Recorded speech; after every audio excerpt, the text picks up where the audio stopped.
মানুষ আপনার বিজিবি সদস্যরা আসলে বাড়ি থেকে তাড়াতাড়ি পানি আর আপনার চেয়ার বের করে দিত। এখন বিজিবি সদস্যরা আসলে তাড়াতাড়ি মানুষ বাড়ির ভিতরে ঢুকে যায়, দরজা বন্ধ করে দেয়। তাদের প্রত্যেকের সাথে মায়ানমারের বিখ্যাত একজন মাদক কারবারির ওতপ্রোতভাবে ব্যবসা ছিল এবং এই বিজিবি সদস্যরা সরাসরি এগুলোর সাথে কমিশনভোগী। এখন ওনারা পাড়ার ভিতরে ডিউটি করে সন্ধ্যা 7টার পরে মানুষের উপরে লাঠি চার্জ করে এবং যেদিন বেশি লাঠি চার্জ হয় সেদিন মানুষ মনে করে যে একটা বড় চালান আসতেছে। আগের বিডিআর যখন ছিল পাড়া প্রতিবেশীর সাথে এমন সুসম্পর্ক ছিল যে যেটা বলার মতো না।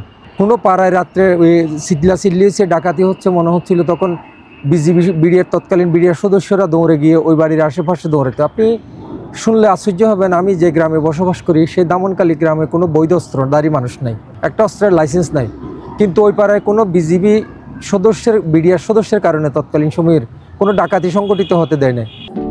সমুদ্রের গর্জনে ভিন্ন স্বাদের সামুদ্রিক খাবারের ভরপুর আয়োজন উপভোগ করতে আজই চলে আসুন প্যাসিফিক বিচ লাউঞ্জ ক্যাফে কক্সবাজারে। মায়ানমারের কোনো লোক, মায়ানমারের কোনো সীমান্তরক্ষী বাংলাদেশে প্রবেশ করতে পারে না। ওরা রাতের অন্ধকারে আপনার বেরিবাঁধের উপরে থেকে চিংড়ি প্রজেক্টের বাসায় থেকে ওখানে পাহারা দিছে এবং চিংড়ি প্রজেক্টের মালিকেরা ক্যাম্পে চিংড়ি মাছ পাঠাইতো। বাড়িতে একটা অনুষ্ঠান হলে বিডিআর ক্যাম্পে দাওয়াত দেওয়াটা নৈতিক দায়িত্বের মধ্যে পড়তো, কিন্তু গত 10-15 বছর এই বিডিআরের পরে যে বিজিবির আসছে তখন থেকে মানুষের সাথে এই সম্পর্কের অবনতিটা শুরু হয়েছে। ওনারা এখন সীমান্ত ছেড়ে দিয়ে চলে আসছেন পাড়ার ভিতরে। আমাদের সীমান্ত এখন উন্মুক্ত, আমাদের বিজিবি সদস্যরা সীমান্তে যায় না। এখন ওনারা পাড়ার ভিতরে ডিউটি করে সন্ধ্যা 7টার পরে মানুষের উপরে লাঠি চার্জ করে যে পাড়াতে চলাফেরা করা যাবে না এবং যেদিন বেশি লাঠি চার্জ হয় সেদিন মানুষ মনে করে যে একটা বড় চালান আসতেছে।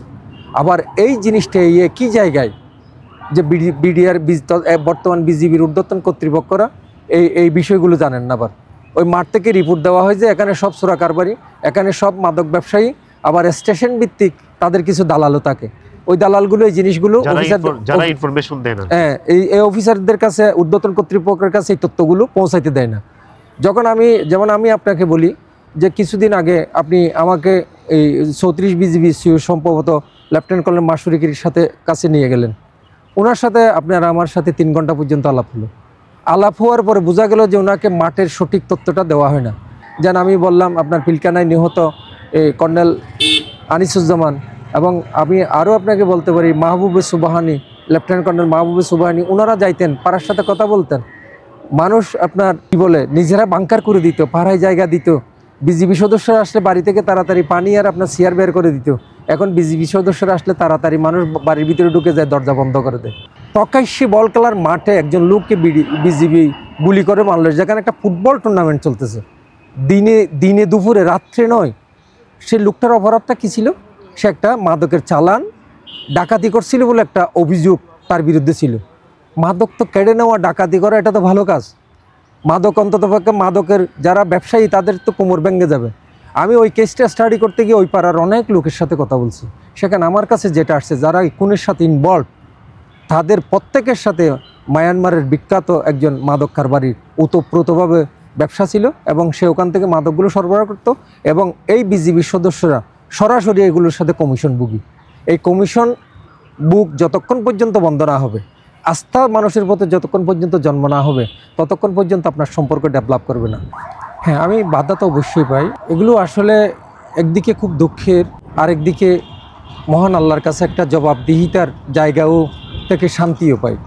দুঃখের এই কারণেই, যেমন আমি একটা কথা বলি আপনাকে, একটা উদাহরণ দিলে, আমরা সীমান্তের মানুষ। আমার বালুকালী এলাকায় রোহিঙ্গাদের সাথে বিজিবির একটা তর্কাতর্কি হলে চেকপোস্টে টাকা পয়সা নিয়ে পরে স্থানীয় লোকজনদের সাথে কথা কাটাকাটি হলো। পরে বিজিবির 3-4 দিক থেকে এসে সেখানে গুলি চালালো মানুষের উপরে, সাধারণ মানুষের উপরে। সেখানে বিজিবিরা নিজেদের পরস্পরের গুলির মধ্যে একজন এই বিজিবি সদস্য আহত হলে দোষ চাপিয়ে দেওয়া হলো সাধারণ মানুষের উপরে। এমন কোনো অত্যাচার নাই ওই মানুষগুলোর উপরে করা হয়নি। তখন এই মানুষগুলো স্বাভাবিক আমার এলাকার মানুষ হিসেবে আমার এখানেও আসছে। তা আমি তো মূল ঘটনাটা জানি, এই মূল ঘটনাটায় কেউ যায় না। সবাই বলছে যে বিজিবির উপরে হামলা হয়। আপনি বলেন, আমরা কক্সবাজারের সাধারণ মানুষ, আপনি আমাকে একবার বলেন এই সাধারণ মানুষগুলো কোনো সশস্ত্র মানুষের উপরে হামলা করার সাহস রাখে কিনা?